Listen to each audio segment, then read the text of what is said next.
Schools, if they're invested in, can be places where so much creativity and beautiful things can happen for people. We need to really invest in the minds of our next generations that are coming up because they are the future. It's about investing in your youth. It's about who are the people that are going to set you forward in the future. And I always ask the question too, like, what side of history do you want to be on? There are so many needs that need to be met, and we can do so much better in our schools. There's so many young people that are being pushed out of schools and into crime.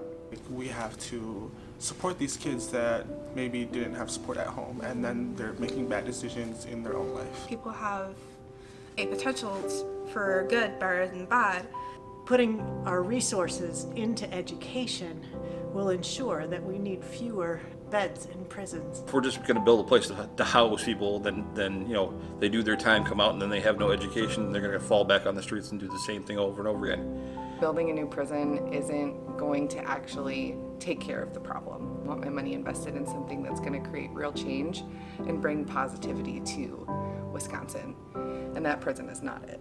It's like putting a bucket under a leak instead of just fixing the leak.